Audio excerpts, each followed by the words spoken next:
Nesse vídeo aqui eu quero fazer um alerta para todos os investidores da Bolsa de Valores, um alerta sobre os próximos meses, sobre os próximos anos, que pode te fazer poupar centenas de milhares de reais, tendo um potencial maior de retorno se você entender esse alerta e agir com base nele. Então presta muita atenção aqui nesse vídeo. Então, para chegar nesse alerta, eu preciso construir algumas bases para que você entenda ele e consiga tomar boas decisões com base nele. A primeira base é sobre um conceito chamado Behavior Gap, que eu vou te explicar com uma história bizarra que rolou nos Estados Unidos. Década de 2000, uma década horrível para os americanos na média, né, economicamente falando e falando em termos de bolsa de valores, em que o índice S&P 500 meio que caiu 1% ao ano, tá? O gráfico de performance foi muito ruim, foi mais ou menos esse aqui. E os motivos são vários, né? Primeiro, em 2000, primeiro ano da década, estourou a bolha.com, causando enormes prejuízos para a maioria dos investidores. Depois, em 2001, teve o atentado, né, de 11 de setembro. Depois começou a guerra ao terror. Guerra é caro, faz mal para a economia. Aí no final da década estourou a bolha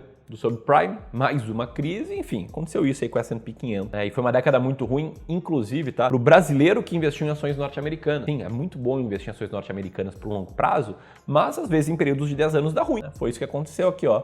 Nesse período de 10 anos, o cara que investiu lá em 1999 ou em 2000, ele ficou 10 anos no 0 a 0. Mas o grande ponto é que o S&P 500, ele é o índice, né? E dentro desse índice tem ações que vão bem, tem ações que vão mal, tem ações que vão muito melhor do que o índice, ações que vão muito pior do que o índice. E o fato é que nessa década teve um gestor de fundos que foi o melhor gestor da década. O fundo dele rendeu 18% ao ano. Nenhum fundo foi melhor do que ele, né? O S&P caiu mais ou menos 1% ao ano. O cara fez a carteira dele render 18% ao ano e multiplica por mais 5 vezes o patrimônio de quem investiu. Então, um cara que investiu $100 mil acabou a década com $500 mil. Uma década horrível, né? Então, porra, esse gestor fez um baita trabalho. Agora, qual o ponto, tá?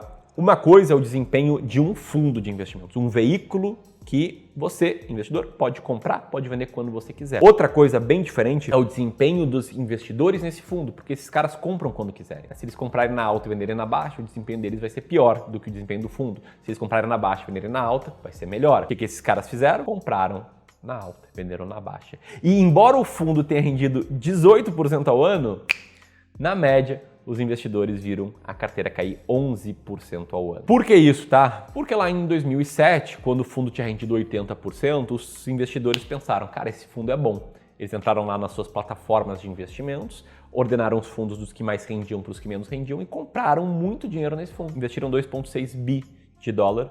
No ano seguinte, o fundo caiu 48%. É claro, né? Crise do subprime. E aí, o que esses caras fizeram? Resgataram 750 milhões de dólares. Então, tipo, eles investiram 2,6 bi, esse 2,6 caiu pela metade, né? Passou a valer 1,3, e desses 1,3 os caras resgataram 750. E aí foram entrevistar o gestor do fundo, né? E perguntaram... Mas aí, Ken, o que tu acha aí que contribuiu para esse resultado do fundo? E o cara falou algo mais ou menos assim, cara, uma quantidade enorme de dinheiro entrou no fundo quando ele estava no seu topo histórico de rentabilidade. E eu não sei o que falar sobre isso, né? A gente não tem controle sobre o que os investidores fazem. Enfim, o mesmo aconteceu no Brasil. Tá? A gente fez um estudo de Behavior Gap, olhando aí para um fundo do Itaú, para um fundo da IP Capital Partners, para um fundo da Dynamo, que a única diferença aqui é que o fundo da Dynamo não está sempre aberto para aportes. Então, você pode botar dinheiro nesse fundo quando o gestor quiser que você coloque. Ele te dá a opção de aportar. Você não pode investir sempre que você quiser, como no caso do Itaú e da IP. E aí, olha só o que aconteceu, né? No fundo do Itaú, os cotistas quase não tiveram retorno, enquanto o fundo rendeu 10% ao ano quase. Na IP, o fundo deu 13% ao ano e o investidor médio teve um retorno de 11,9%. E na Dynamo, que o investidor só podia comprar quando o gestor abrisse a possibilidade, o fundo rendeu 15% e o investidor rendeu 16%. Ou seja, o Behavior Gap existe no Brasil. Em outras palavras, isso aqui tem mais a ver com o comportamento dos investidores do que com qualquer outra coisa. E é sobre o comportamento o meu alerta, que eu já vou chegar lá, não sem trazer outra evidência por trás desse alerta. Que esse erro de Behavior Gap não é só quando você decide quando comprar e quando vender, né? Tem outro fato aqui que eu quero ilustrar, que eu li num livro chamado The Geometry of Wealth, que basicamente ele conta uma história de dois fundos da gestora Vanguard que replicam o S&P 500. Né? E desde que esses fundos foram criados, até o autor escreveu o livro, eles renderam 6,9% ao ano. Qual a diferença entre esses dois fundos? Né? O de código VINIX é uma versão do piloto automático, em que o investidor cria um plano de aportar todos os meses um determinado valor. O outro fundo, que tem a mesma carteira, de código VFINX, ele é discricionário, então o investidor escolhe quando vai aportar. Olha que loucura, né? No VFINX, embora o fundo tenha rendido 6,8% ao ano, o investidor viu um retorno de 4,3%, ou seja, teve um behavior gap de 2,5%. No outro fundo do piloto automático, o VINX, o fundo rendeu 6,9% ao ano e o investidor viu seu patrimônio render 7,7% ao ano só por investir de forma automática todos os meses. Essa diferença é gigantesca, né? Se tivesse investido $100 mil na versão piloto automático, você teria ficado com $260 mil ao final desse período.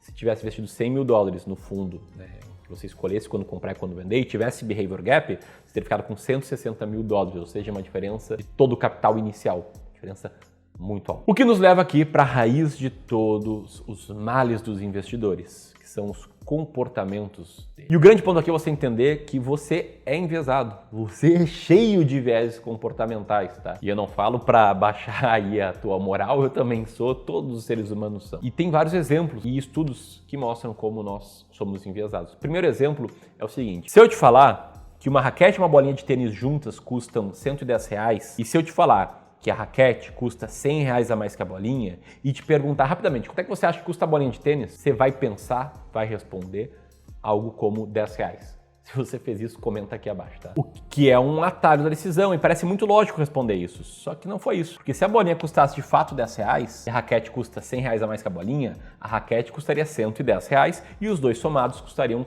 R$120. Então a resposta correta é que a bolinha custa 5. A raquete custa 105 e os dois somados custam 110. Esse exemplo é para te mostrar como um viés é uma forma de atalhar uma decisão aparentemente muito lógica, mas que nos faz ter conclusões erradas. E tem alguns viés como o viés da ancoragem, né? E tem um estudo brilhante nos Estados Unidos que pegou 2 grupos de pessoas, botou em 2 salas diferentes e os 2 grupos foram expostos à mesma oferta. Eles falaram, olha, tem aqui uma linda torradeira Black & Decker que tosta o pãozinho em 2 minutos, ele fica crocante, fica bom, você começa seu dia muito bem com um pãozinho tostado pela Black & Decker. Aí o primeiro grupo teve que responder uma pergunta: quanto você pagaria por essa linda torradeira? Aí os caras botaram lá, né, quanto eles pagariam. O segundo grupo teve uma pergunta antes dessa, que é: quais são os seus 2 últimos dígitos do seu CPF, né, o seu Social Security Number? E o cara botava lá os 2 últimos dígitos do seu CPF e depois, quanto você pagaria por essa torradeira? E olha só que louco, tá?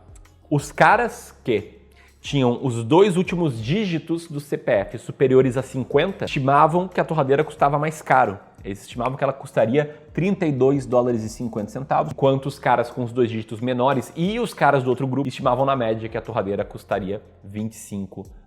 Ou seja, o viés da ancoragem. Esses caras que tinham números altos no CPF, dígitos altos, eles se ancoraram num número aleatório, né, muito alto, para a partir daí, a partir dessa âncora, tomar uma estimativa de quanto é que custava uma coisa aleatória, tipo, por exemplo, seria essa nossa cafeteira aqui, e chutaram mais alto. Tem você manter uma ação até empatar, que manter ela só porque caiu na tua carteira, é o viés da ancoragem. Mas o fato é que o meu alerta é o seguinte: automatize as suas decisões. Não deixe elas serem decisões qualitativas, que dependam do seu julgamento, da sua visão sobre para onde vai o dólar, para onde vai a economia, para onde é que vai as ações dessa empresa. Automatiza tudo, cara. Automatiza quanto investir por mês, quando comprar um ativo, quando vender um ativo, quais ativos comprar. Torne-se um investidor sistemático, que opera apenas com base em sistemas. Tá? É isso que a gente faz aqui no Clube do Valor. Todas as nossas decisões são sistemáticas. Eu não estou querendo puxar a sardinha para o meu lado, tá? A gente toma decisões sistemáticas porque antes disso eu entendi essa lógica dos viés comportamentais. Eu vi que eu tomava um monte de decisão errada, que eu fazia um monte de cagada investindo, e automatizar, sistematizar foi a solução para eu deixar de fazer cagada. Então tem uma estratégia para saber quais ações comprar, quando vender. Tem uma estratégia para saber como montar sua carteira, quando comprar uma classe de ativos, quando vender uma classe de ativos. Nossa estratégia de seleção de ações, ela está disponível, toda escrita no e-book, que está gratuito por hora. Vendo esse vídeo, esse e-book é gratuito, só apertar aqui e baixar a nossa estratégia de seleção de ações. Nossa estratégia de investimentos como um todo, de alocação de ativos, é uma estratégia que baseia-se em você, primeiro, definir uma alocação de ativos ideal, como essa que está na tela, e depois, quando a sua carteira embaralhar, como esse exemplo aqui, fazer o rebalanceamento, é uma estratégia que a gente aplica na gestão dos nossos clientes de wealth e também é automatizada. E aí, se você quiser saber como eu posso te ajudar a automatizar as suas decisões de investimento, vou te dar 2 opções aqui. Primeiro, um vídeo gratuito aqui no YouTube, muito bom, muito completo, modéstia à parte, em que eu explico como eu investiria R$1 milhão hoje.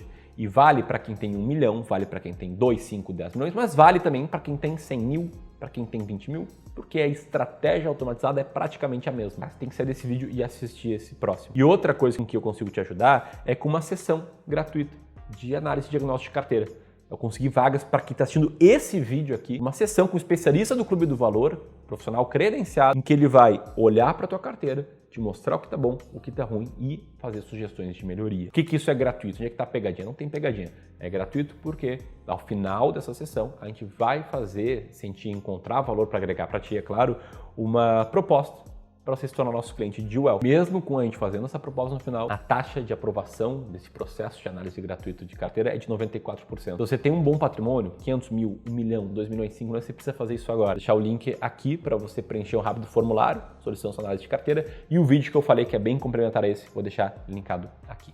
Era isso, um grande abraço e até mais.